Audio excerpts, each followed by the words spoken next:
parte sua arrivano ancora grazie a tutti quanti, anche da parte nostra, anche per la location che è incantevole, quindi grazie a tutti di essere qui perché è bello, insomma. Noi siamo Padova e vogliamo essere Padova oggi e domani, quindi su questo...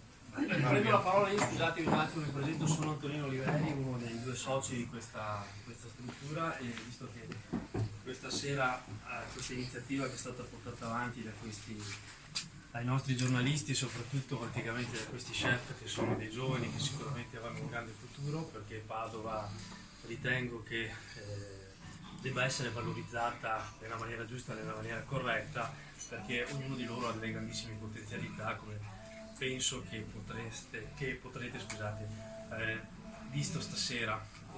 Qui con noi stasera c'è il presidente di Confcommercio Padova, che penso che sia giusto che dica due parole, e il sindaco anche di Polverara, che obiettivamente dovrà dire qualcosina di importante su queste manifestazioni. Prego. Prima il sindaco. Grazie. Passo alle donne. Da parte mia sicuramente è un ringraziamento, perché è bello vedere come dei giovani talenti, giovani, ampio raggio, si mettono in gioco. Ci sono tante risorse, ci sono tanti talenti in provincia, ed è bello quando ci sono dei momenti per farli emergere, anche magari in occasioni così conviviali. È bello trovare delle persone che credono nei talenti di questo territorio. Veramente un ringraziamento, perché questa sera abbiamo avuto dei sapori, dei gusti, dei racconti veramente degni di nota, e quello che posso fare è, oltre a ringraziare i padroni di casa che sono stati gentilissimi questa sera ad ospitare questa manifestazione, è un buon cammino per la strada che avete davanti, e un in bocca al lupo, insomma, per tutti i successi che sicuramente arriveranno, perché l'impegno veramente c'è, si vede, si assapora, e insomma, bravi, congratulazioni. Grazie.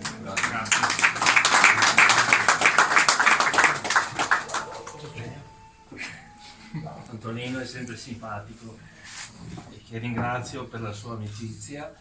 Io devo dire una cosa, che veramente conosco bene la posa, e ogni volta che vengo alla posa per me è sempre una sorpresa, perché c'è sempre un menù diverso, qualità e soprattutto anche l'abbinamento. Devo fare i complimenti anche perché i vini erano stupendi, una cosa meravigliosa, l'abbinamento sempre perfetto, anche le spiegazioni molto belle, e io mi auguro che questo territorio veramente faccia un salto di qualità, che forse mettendoci assieme Padova con i suoi ristoranti, con le sue eccellenze, con i nostri vini, con la nostra enogastronomia, siamo imbattibili su tutti i fronti, quindi non ce n'è per nessuno. Io penso che dovremmo fare anche come amministratori, e qui mi rivolgo al sindaco, valorizzare il nostro territorio, è la nostra forza, è la nostra risorsa, e quindi dobbiamo dare spazio veramente ai giovani e soprattutto alla nostra eccellenza. Grazie a tutti.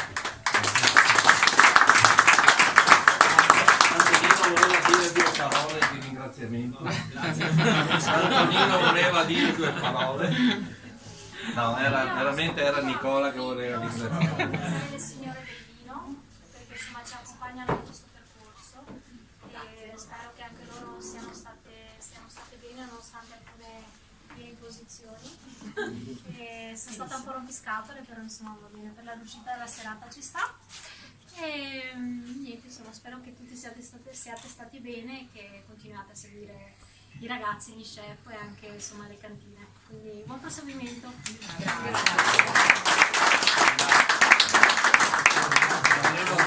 L'ultimo grazie da parte nostra al chef, ai padroni di casa, agli ospiti, e ricordatevi di bere i vini locali. Poi il signor Mario Stramazzo, o Starmazzo come lo chiamo io in confidenza, vi ricorda di dire che la prossima serata sarà il 16 di luglio al ristorante Sabbia e Sale, dove praticamente lavora lo chef Roberto Zanca, ne ho un papà quasi che stasera manca, quindi le ultime due serate, il 16 10 di luglio e la serata conclusiva del 5 di settembre saranno Sabbia e Sale. Da prenotare ovviamente, bisogna avere un outfit piedi scalzi perché essere al ristorante è in riva al mare, piedi scalzi sulla sabbia, molto, molto easy, e niente, vi aspettiamo tutti, speriamo di rivedervi.